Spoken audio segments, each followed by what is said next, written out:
Hello students, welcome to my channel. તો જો હવે ક્વેશ્ચન નંબર 18 કરશું. ઓકે, આજ છે ક્વેશ્ચન નંબર 18 કરશું. આપણે લાસ્ટ 17 કર્યો, હવે 18 ક્વેશ્ચન. આ જે ક્વેશ્ચન છે એમાં તમને કંઈક નવું શીખવા મળશે. ઓકે, થોડા ઘણા ટોપિક પણ નવા છે. ઓકે, તો જોઈએ ક્વેશ્ચન નંબર 18માં શું આપેલું છે. જો સમજો, સારો ક્વેશ્ચન છે. પહેલા ક્વેશ્ચન એક પ્રોપર રીતે રીડ કરી લો. એક કારખાનાનું જે મહત્તમ 100% શક્તિનું જે વાર્ષિક 60,000 એકમનું ઉત્પાદન કરી શકે છે એવું મતલબ તમને આપેલું છે. માલ સામગ્રી જે છે પ્રત્યક્ષ છે એટલે ચલિત થશે એટલે 3 રૂપિયા, પ્રત્યક્ષ મજૂરી છે 2 રૂપિયા. પછી તમને અહીંયા કીધેલું છે લઘુત્તમ માસિક મતલબ લઘુત્તમ જે છે 6,000 ને આધીન. હવે આનો શું સીન છે આપણે જોઈશું ક્વેશ્ચન સોલ્યુશનના ટાઈમ પર. સ્થિર પરોક્ષ ખર્ચ વાર્ષિક 1 લાખ છે અને ચલિત પરોક્ષ ખર્ચ જે છે તે 2 રૂપિયા છે એકમ દીઠ હોય, અને ચલિત ખર્ચ તો એકમ દીઠ હોય છે, બરાબર, આપણે ખબર છે.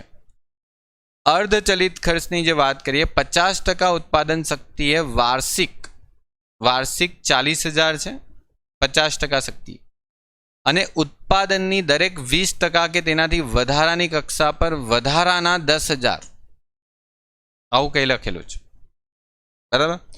કાચા માલ સામગ્રીમાં જે ભંગાર મળે છે તે 20 પૈસા લેખે વેચવામાં આવે છે. ઓહો, જો આ એક નવો પોઈન્ટ મળ્યો. મેં કીધું ને તમને આ દાખલાની અંદર કંઈક નવું શીખવા મળશે. 2-3 વસ્તુ નવું છે.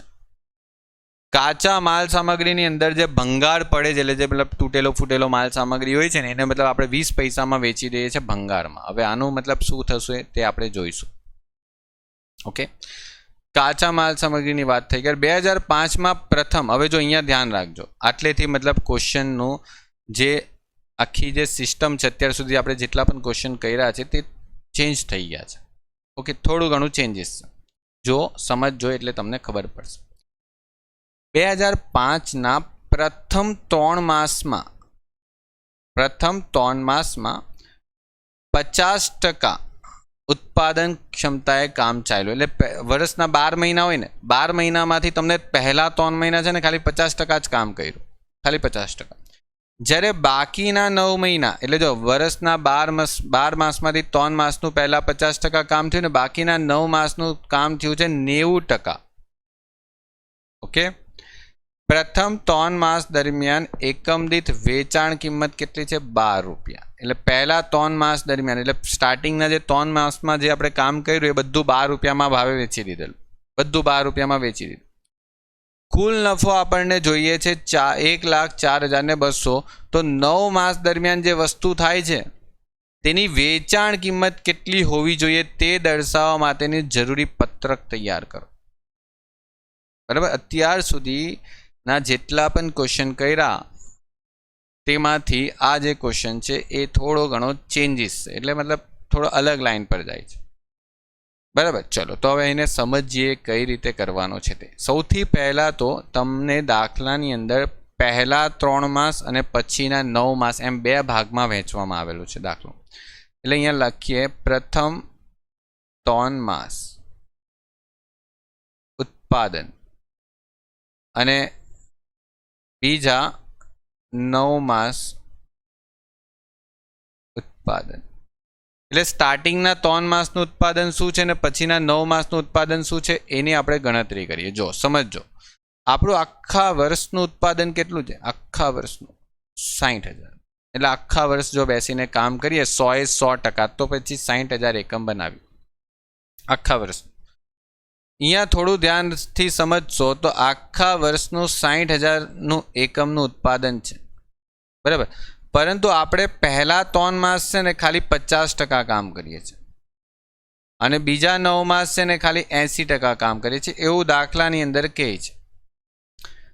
અને એને 3 સાથે મલ્ટીપ્લાય કરીને ભાગ્યા 12 કરવાના છે અને અહીંયા 9 સાથે મલ્ટીપ્લાય કરીને ભાગ્યા 12.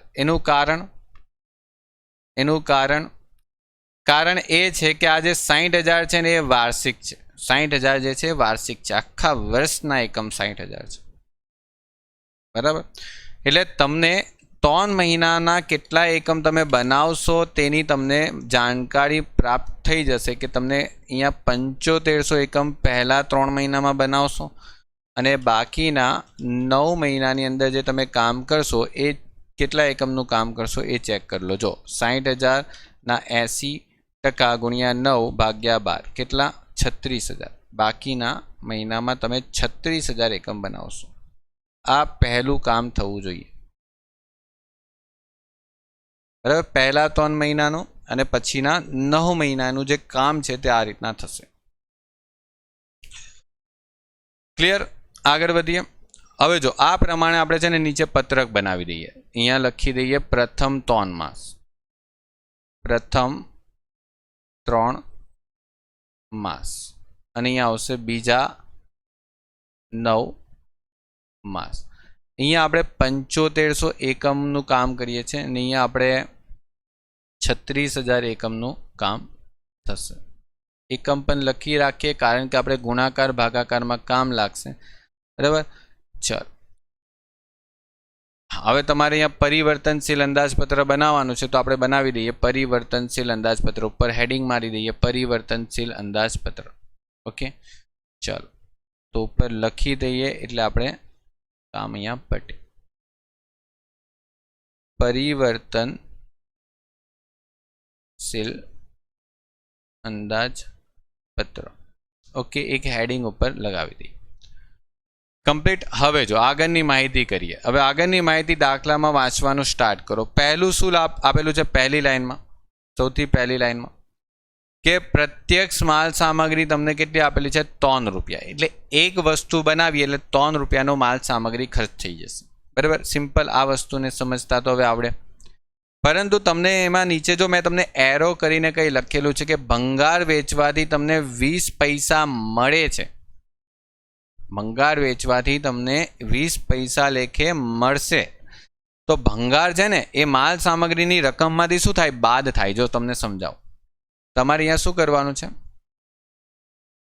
માલ સામગ્રી તમને ખબર છે 3 રૂપિયાની માલ સામગ્રી છે, એમાંથી તમારો 20 પૈસા, 20 પૈસા એટલે 0.20 થાય.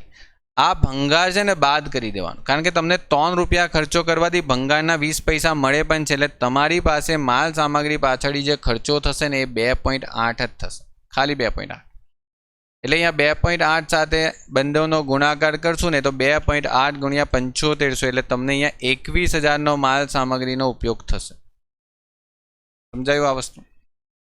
21,000 અને તમે 36,000 સાથે મલ્ટીપ્લાય કરશો ને તો 36,000 ઇન્ટુ 2.8 એટલે તમને અહીંયા 1,08,000 સોરી 1,08,000 1,08,000 આટલા રૂપિયાની માલ સામગ્રી અહીંયા જશે ને આટલા રૂપિયાની માલ સામગ્રી અહીંયા જશે. બસ ખાલી આ ભંગાર માટે ધ્યાન રાખજો કે શું કરવાનું છે? બાદ કરવાનું. માલ સામગ્રીની જે રકમ છે એમાંથી બાદ કરી દો એટલે એનું કામ પૈટું.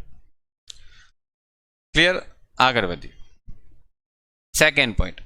હવે પ્રત્યક્ષ માલ સામગ્રીની અંદર પણ તમને એક પોઈન્ટ નવો આપ્યો. શું નવો આપ્યો? કે 2 રૂપિયા આપ્યા અને પછી બ્રેકેટમાં કંઈ લખીને આપ્યું કે માસિક લઘુત્તમ 6,000 ને આધીન. હવે આને બી ચેક કરીએ. જો સમજજો, આપણે એની ગણતરી અહીંયા કરવી પડશે. જો પ્રથમ 3 માસ અને બીજા 9 માસ તમને અહીંયા મજૂરી એટલે કે મજૂરી કેટલા રૂપિયા આપેલી છે દાખલામાં? 2 રૂપિયા. તો મજૂરી તમને દાખલામાં આપેલી છે 2 રૂપિયા એક એકમના. તો પહેલા 3 મહિનામાં તમે કેટલા એકમ બનાવો છો? પહેલા 3 મહિનામાં તમે કેટલા એકમ બનાવો છો? 7500. તો 7500 ઇન્ટુ 2 કરો તો કેટલા રૂપિયા આવે? 7500 ઇન્ટુ 2 કરો કેટલા રૂપિયા આવે છે? 15,000 રૂપિયા આવે છે. અને અહીંયા 36,000 એકમ તમે બનાવો છો બીજા 9 મહિનામાં. તો 36,000 ઇન્ટુ 2 કરો કેટલા આવે છે? 72,000 સોરી 72,000 થઈ ગયું. એટલે એક એકમની 2 રૂપિયા મજૂરી હતી તો તમે કેટલા એકમ બનાવો છો એની સાથે ગુણાકાર કરી લીધા. સિમ્પલ. અહીંયા તમને આપેલું જ છે. જો એક એકમના 2 રૂપિયાની મજૂરી છે તો 2 રૂપિયા ગુણ્યા જે એકમ બનાવો છો તેની સાથે ગુણાકાર કરી દો એટલે તમને રકમ મળી જશે પૂરેપૂરી મજૂરીની 15,000 અને 72,000. પરંતુ તમને અહીંયા એક બીજી પણ માહિતી આપેલી છે કે તમને એમ કીધું છે કે મહિનાની મજૂરી કેટલી હોવી જોઈએ? 6000 તો હોવી જ જોઈએ મિનિમમ. લઘુત્તમની વાત કરી છે એટલે મહિનાના 6000 તો તમારે આપવાના જ તમારા કર્મચારીઓને. એટલે 6000 જે છે ને એ માસિક છે. 6000 પર મંથ, PM લખું છે એટલે પર મંથ સમજો. મહિનાના 6000ની મજૂરી, તો તમે અહીંયા કેટલા મહિના કામ કરશો? 3 મહિના. 3 મહિનાના 6 મતલબ એક મહિનાના 6000 તો 3 મહિનાના કેટલા થાય? 18000. અહીંયા 9 મહિના કામ કરશો તો 9 મહિનાના કેટલા થાય? 6000. એક મહિનાના તો 9 મહિનાના કેટલા થાય? 54000. હવે તમારે આમાંથી કઈ મજૂરી ચૂકવવાની? પહેલા 3 મહિનામાં કઈ મજૂરી, કેટલા રૂપિયા ચૂકવવાના? સવાલ એ 15 ચૂકવીએ કે 18 ચૂકવીએ? 15 ચૂકવીએ કે 18 ચૂકવીએ? તો અહીંયા મહત્તમ જે સંખ્યા છે, મહત્તમ એટલે જો ઉપર તમને શું કીધું? લઘુત્તમ તમારે 6000 રૂપિયા તો તમારા કર્મચારીને આપવાના જ, એનાથી ઓછા નહીં આપવાના. એનાથી વધારે આપશો ને તમારા કર્મચારીને તો ચાલશે. આ લઘુત્તમનો મિનિંગ શું થાય? આ લઘુત્તમનો મિનિંગ શું થાય? કે તમે તમારા કર્મચારી સાથે ચીટિંગ નહીં કરી શકો. એને 6000 મહિનાના આપવાના જ લઘુત્તમ. એનાથી વધારે જાય તો આપવાના, પણ એનાથી ઓછા જાય તો તમારે 6000 આપવાના મહિને. તો અહીંયા તમારે શું કરવાનું? આ 15 અને 18માંથી જે વધારે પૈસા કયા છે? તો 18000 તમારે આપવા પડશે, કારણ કે 18000 તો લઘુત્તમ ધોરણ છે. એનાથી ઓછા જાય છે 15000 તો 15 નહીં આપવાના, 18000 આપવાના. એટલે તમારે અહીંયા 18000ની રકમ આપવાની. ને અહીંયા જો આ બેને કમ્પેરિઝન કરો, અહીંયા કમ્પેરિઝન કરો, કેટલા આવશે?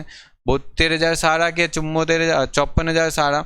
તો આપણે 72000 આપી શકીએ. લઘુત્તમ ધોરણ છે 54000, લઘુત્તમ કરતાં વધારે કમાય છે તો વધારે આપવાના.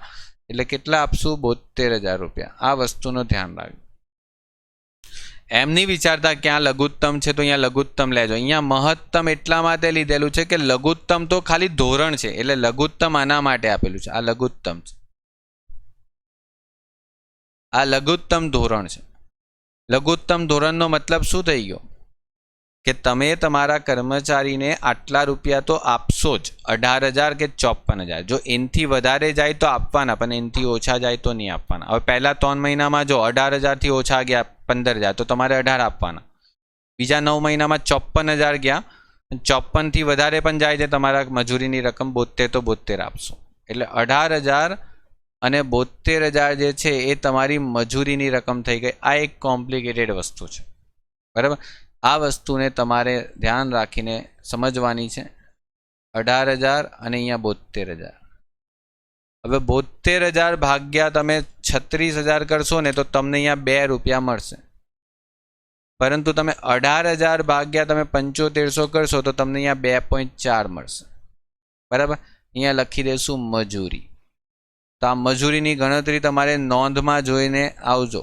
ઉપર મેં નોટ કરીને લખી દઉં છું, ઉપર મેં નોટ લખેલી છે, આ નોટમાં જોઈ લેજો,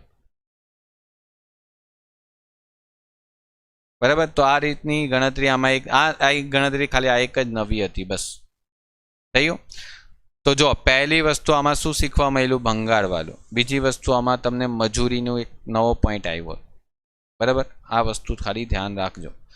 ત્રીજી પોઈન્ટ પર આવીએ તો ત્રીજા પોઈન્ટમાં તમને શું લખવામાં આવેલું છે? ભાઈ સ્થિર પરોક્ષ ખર્ચા 1 લાખ રૂપિયા. પણ ધ્યાનથી સમજો, આ 1 લાખ રૂપિયા વાર્ષિક છે ભાઈ, આખા વર્ષના 1 લાખ છે, આખા વર્ષના 1 લાખ છે. ઓકે, ચલો તો હું તમને અહીંયા એનું પણ સમજૂતી લખાવું. જો તમારી પાસે જે સ્થિર ખર્ચા જે છે એ 1 લાખ રૂપિયા જે છે એ વાર્ષિક છે. હવે તમને ખબર છે, તમે છે ને અલગ અલગ 2 લેવલ પર કામ કરો છો, 3 માસ અને 9 માસ. તો પહેલા 3 માસના ખર્ચા કેટલા? તો સીધી વાત છે ને કે 1 લાખ સાથે 3/12 થાય એટલે કેટલા આવશે? 25000. અને 1 લાખ સાથે 9/12 થાય એટલે કેટલા આવશે? 75. એટલે 25 અને 75 એટલે અહીંયા આવશે 25 અને અહીંયા આવશે 75,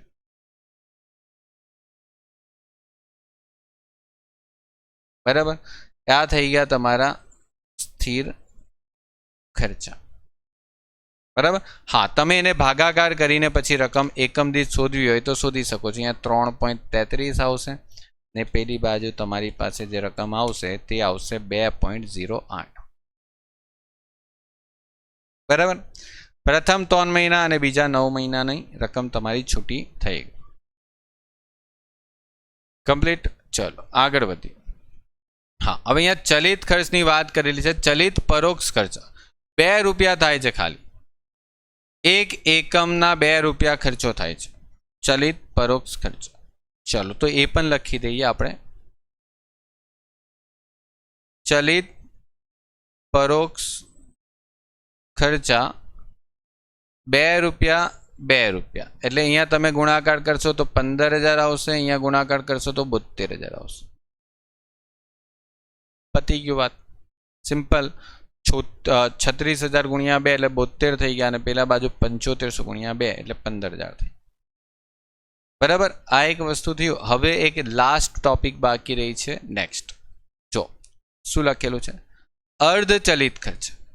અર્ધચલિત પરોક્ષ ખર્ચ જે છે 50%ની ઉત્પાદન કક્ષાએ વાર્ષિક, ધ્યાન રાખજો વાર્ષિક શબ્દને છે ને બહુ ધ્યાનથી સમજવાનો. કેમ ખબર, કોઈક વખત તમે એને મતલબ ભૂલી જાઓ કે વાર્ષિક છે, બરાબર, ખાલી 40,000 પર ફોકસ કરો. પરંતુ દાખલામાં જ્યારે માસિક વાઇઝ દાખલો ગણવાનો હોય, જેમ કે જો અહીંયા તમે 3 મહિનાનો અલગ દાખલો ગણો છો, 9 મહિનાનો અલગ દાખલો ગણો, ત્યારે ખાસ ધ્યાન રાખવાનું. એટલે વાર્ષિક 40,000 રૂપિયાનો ખર્ચો થાય છે. ઓકે, પરંતુ કેટલા ટકાએ કામ કરશો તો 50% કામ કરશો. હવે તમને એમ કહે છે કે જો 20% તમે વધારશો, બરાબર, 20% કામ તમે વધારે કરશો તો 10,000 રૂપિયા વધારે ખર્ચ થશે. બરાબર, એવું લખવામાં આવેલું છે. ધ્યાનથી તમે પહેલાં એવું હોય તો અને 2 વખત વાંચી લો આ લાઈન નાખી અહીંયાથી અહીંયા સુધી.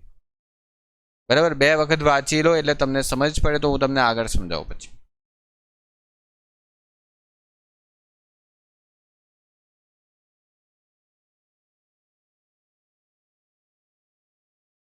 ઓકે, વાંચી લીધી. તો આગળ કરીએ. જો શું કરવાનું છે ધ્યાનથી સમજજો. પહેલા તમારી પાસે 50%ના કામ કરવાની 40,000નો ખર્ચો આપેલો છે. ઓકે, ઠીક છે. જો આપણે અહીંયા આગળ વધીએ. અર્ધ ચલિત ખર્ચા. તમે 50% કામ કરશો ને તો એ લોકો એમ કહે છે કે 40,000 રૂપિયાનો શું થશે વાર્ષિક ખર્ચો. તો આ વાર્ષિક છે. વાર્ષિક આખા વર્ષનો 40,000 રૂપિયા ખર્ચો જો 50% કામ કરશો તો આખા વર્ષમાં. પછી એમ કહે છે જો 20% કામ તમે વધારશો એટલે તમારો આ જે ખર્ચો છે એ કેટલા રૂપિયા વધી જશે? 10,000 થી 10,000 વધી જશે. એટલે તમારો ખર્ચો કેટલો થઈ જશે? 50,000. તો તમે કેટલા ટકાએ કામ કરતા હશે? 70%. આ વાત ક્લિયર? ત્યારબાદ તમારે બીજા 20%નો જો વધારો કરવામાં આવે, બીજા 20%, ઓકે, એટલે તમારી જે કાર્યક્ષમતા છે એમાં બીજા 20%નો વધારો કરવામાં આવે તો તમારો જે ખર્ચો છે એ કેટલા રૂપિયા વધશે પાછો? 10,000 રૂપિયા. ઓકે, એટલે કે તમારી પાસે 60,000 રૂપિયાનો ખર્ચો થઈ જશે ટોટલ, અને તમારી જે કાર્યક્ષમતા છે એ 90% પર પહોંચી જશે. ઓકે, 90% પર પહોંચી જશે. હવે જે તમે અહીંયા કામ કરો છો તો કેટલા ટકાએ કામ કરો છો? તો તમારી પાસે એક તો છે 50%ની કાર્યક્ષમતા. એટલે 50%ની કાર્યક્ષમતા એટલે તમારે કેટલું કામ થાય છે? તો 50%ની કાર્યક્ષમતાએ તમારો જે કુલ ખર્ચો થાય છે વાર્ષિક 40,000 થાય છે, પરંતુ આપણે ખાલી પહેલા 3 મહિના માટે જ 50% કામ કરીએ છીએ. તો 3/12. ઓકે, અને બીજા 9 મહિના જ્યારે કામ કરવામાં આવે છે, બીજા 9 મહિના જ્યારે કામ કરવામાં આવે ત્યારે 80% કામ કરવામાં આવે છે. હવે 80% જે આવે એ 90%ની અંદર આવશે. એટલે તમારે અહીંયા 60,000 ઇન્ટુ 9/12 કરવાનું. એટલે જો તમારો આન્સર જે આવશે તે કેટલો આવશે? તો અહીંયા 10,000 આવશે. ઓકે, ને આટલે જે આન્સર આવશે એ તમારો આવશે 45,000 રૂપિયા. ઓકે, હવે આને ડિટેલમાં પણ હું તમને સમજાવું છું જો આમાં નહીં સમજ પડી હોય તો. ઓકે, ડિટેલમાં પણ આપણે આને સમજશું. ઓકે, જો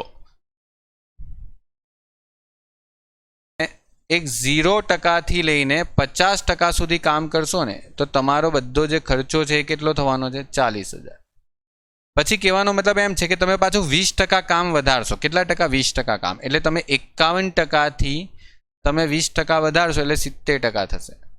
51%થી 70%ની વચ્ચે જો તમે કામ કરશો ને તો તમારો ખર્ચો કેટલો થઈ જશે? 10,000 વધી જશે. એ લોકોનો કહેવાનો અર્થ એ છે કે દરેક 20%ના ગેપમાં 10,000નો ખર્ચો વધશે એટલે 50,000 થશે. પાછું તમે 70 એટલે 71%થી આગળ કામ કરશો એટલે 90% સુધી તમે કામ કરશો ને તો 90% સુધી જે તમારું કામ છે તેનો ખર્ચો તમે કેટલો આવશે? પાછો 10,000 વધી જશે. એટલે તમારો જે ખર્ચો છે એ આવશે અહીંયા 60,000. હવે કામ શું થાય છે તમે જોશો કે પહેલા 3 મહિના છે ને 50% કામ થાય છે. એટલે આપણે શું કર્યું? આ 40,000 ને શું કર્યું? 3/12 કરી દીધા. કારણ કે આ 40,000 બી વાર્ષિક છે. આ બધું વાર્ષિક વધારો આપેલો છે. એટલે આખા વર્ષનો 40,000 વધારો થાય ને, અરે સોરી, આખા વર્ષનો 40,000 ખર્ચો થાય તો 3 મહિનાનો ખર્ચો કેટલો થશે? તો તમને 10,000 મળશે. પછી તમને બીજું જે 9 મહિના કામ થતું હતું એ કયું કામ થતું હતું? 80%. હવે 9 મહિનાનું 80%. હવે 80% કયા ગ્રુપમાં આવે? આ ગ્રુપમાં આવે કે નહીં આવે? બરાબર ને? તો આ ગ્રુપમાં જે ખર્ચો છે એ કેટલો થાય છે? 60,000. તો 60,000ના આપણે કેટલા કરશું? 9/12 એટલે કેટલા આવશે? 45,000. સમજાયું? એટલે ગ્રુપ વાઇઝ જોવાનું, સ્ટેપ બાય સ્ટેપ. એટલે 50% સુધીનો જેટલો બી ખર્ચો છે 40 રહેશે. પછી 50થી તમે 51, 52, 53, 54 એવી રીતે 70% સુધી જે પણ કામ કરશો બધાનો ખર્ચો 50,000 રહેશે. પછી 71%થી 90% સુધી જેટલો બી કામ કરશું એ બધાનો ખર્ચો 60,000 રહેશે. પણ આપણે તો આ 60,000 વાર્ષિક છે ને આપણે માસિકમાં ફેરવી દીધો 9 મહિનાનો ના 10,000. સમજાયું? તો એ જ વસ્તુ ખાલી અહીંયા તમારે ધ્યાન રાખવાની છે. બરાબર? અહીંયા 20% વધ્યો. ઓકે, આ 20% વધ્યો તો આ 90%ની અંદર 80% આવી ગયા કે નહીં? 70થી 90ના ગાળામાં 80%, મતલબ 80 આવી જાય કે નહીં? 70થી આ છે ને ગાળો બનાવવાનો, એટલે કે સમજો અહીંયા 50થી એટલે 51થી 70નો ગાળો થઈ જાય. આમાં જે છે ને અહીંયા હું તમને અહીંયા ગ્રુપ લખી આપું. 51થી 70નું ગ્રુપ અહીંયા બનશે ને અહીંયા તમારું 71થી 90નું ગ્રુપ અહીંયા બનશે. એટલે તમારી પાસે જો અહીંયા 50% હતું એટલે તમારું આ ઓકે છે. અહીંયા 70થી 80માં 80% આવે ને તો આ 80% આની અંદર આવશે. 50% આની અંદર આવતું હતું. ઓકે, તો આ રીતના. હવે 10,000 અને 45,000 તમારે અહીંયા લખી દેવાના છે. આ 10,000 અહીંયા લખ્યા, 45,000 આટલે લખી દીધા. ઓકે, તો તમે એક કામ કરશો, 10,000 ભાગ્યા તમે 7500 કરશો એટલે તમને અહીંયા 1.33 મળશે. બરાબર? શું આવશે? એને અર્ધ ચલિત ખર્ચ તરીકે નામ આપેલું છે. અને પેલા 45,000 ભાગ્યા 36,000 કામ કરશો એટલે તમને 1.25 મળશે. બરાબર? અહીંયા આવશે કુલ પડતર. ઓકે, 21,000, 18,000, 25,000, 15,000 અને 10,000 કેટલા આવશે? 89,000ની તમારી અહીંયા પડતર આવે છે. અને પેલી બાજુની પડતર જુઓ તો કેટલી આવે છે?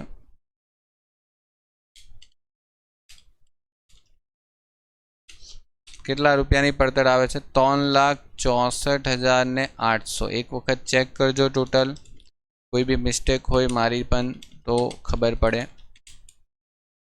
ઓકે, ચલો, ઓકે છે, બધું કમ્પ્લીટ છે. હવે જો અહીંયા છે ને ક્વેશ્ચનની અંદર એક નવો પોઈન્ટ શું છે તે, બરાબર? આ મેં તમને કીધું ક્વેશ્ચનની અંદર 2-3 વસ્તુ તમને નવું શીખવા મળશે. અહીંયા જો પહેલા 3 માસની વાત કરીએ ને તો પહેલા 3 માસમાં તમે 12 રૂપિયામાં વસ્તુ વેચો છો એટલે એક એકમને 12 રૂપિયામાં વેચી નાખો. ચલો તો વેચી નાખશો 12 રૂપિયામાં. બરાબર? કેટલા? 12 રૂપિયા. પહેલા 3 મહિનાની જ વાત છે, બીજા 9 મહિનાની વાત નથી. ધ્યાનથી સમજજો, ફક્ત પહેલા 3 મહિના. તો પહેલા 3 મહિનાનું જે વેચાણ જે છે એ કેટલા રૂપિયામાં કરશું? 12 રૂપિયા. 12 રૂપિયાના ભાવે આપણે 7500 એકમ વેચશું ને એટલે અહીંયા 90,000 રૂપિયા મને શું મળશે? વેચાણ. વિચારો, અહીંયા નફો કેટલો કર્યો આપણે? ખાલી 1,000 રૂપિયા. ખાલી 1,000 રૂપિયા નફો થયો. પરંતુ દાખલામાં તો એમ કહે છે કે આપણે નફો કેટલો કરવાનો છે. જો અહીંયા નફો કેટલો કરવાનો છે, 1,42,000. 1,42,000 નો નફો કરવાનો છે. આટલો નફાનો ટાર્ગેટ છે આપણો. એટલે જો આપણે જરૂરી નફો કેટલો છે, 1,42,000 બધું મળીને આખા વર્ષે. એમાંથી 1,000નો નફો તો આપણો થઈ ગયો. પ્રથમ 3 માસનો નફો તો આપણને 1,000 મળી ગયો, થઈ ગયો ને. 1,000 આપણે હમણાં જ નફો કમાઈને આવ્યા. તો 1,32,000 આટલા રૂપિયા નફો જે છે એ બીજા 9 માસમાં કમાવો પડશે. બીજા 9 માસમાં આટલા રૂપિયા નફો કમાવો પડશે. તો અહીંયા બીજા 9 માસનો નફો છે ને 1,32,000 મૂકી દેશું. આ તમને મળ્યું. હવે આ જે વસ્તુ છે એને એડ કરી દો. કેટલા આવશે? 1,32,000 વત્તા 3,64,800 એટલે તમને અહીંયા આવશે 4,68,000. એટલે તમને એમ પૂછેલું છે કે બીજા 9 માસની જે રકમ છે એનો વેચાણ કિંમત કેટલી રાખશો? તો તમે 4,68,000 એટલે સમજો 4,68,000 રૂપિયા જે છે એને તમે કેટલાના ભાવે ડિવાઈડ કરશો? અહીંયા 36,000 એકમ વેચશો એટલે 36,000ના ભાવે ડિવાઈડ કરશો. 36,000ના રૂપિયાના એકમ સાથે ડિવાઈડ કરશો એટલે તમને અહીંયા એકમ દીઠ વેચાણ કિંમત મળશે. એની કેટલા રૂપિયા મળશે? 13 રૂપિયા. તો આ વેચાણ કિંમત તમને અહીંયા 13 રૂપિયા આવશે. સમજાયું? જો દાખલો કેટલો ફેરવીને પૂછેલો. પહેલા 3 મહિનાનો નફો આપી દીધો અને પછી કુલ નફો આપી દીધો. કુલ નફામાંથી પહેલા 3 મહિનાનો નફો બાદ કર્યો એટલે જે બાકી બચ્યો એ નફો આપણે બીજા 9 મહિનામાં કમાવાનો. એટલે એ એડ કરશું એટલે તમને વેચાણ મળશે. એટલે વેચાણ કિંમત પણ મળી જશે. ઓકે, એટલે અહીંયા વેચાણ કિંમત મળશે. થઈ ગયું. અને બાકીનું તો પછી તમે મતલબ ટોટલ કરીને કામ કરી શકો છો. બરાબર, બાકીનું તો ટોટલ કરીને કામ કરી શકો છો. બરાબર, એટલું ટોટલ તો કરતા આવડે ને પડતરનો તો. ક્લિયર? તો જો આ રીતના તમારે ક્વેશ્ચન સોલ્વ કરવાનો હતો. ઓકે, ચાલો તો પછી મળીએ નેક્સ્ટ ટાઈમ પર નેક્સ્ટ ક્વેશ્ચન સાથે.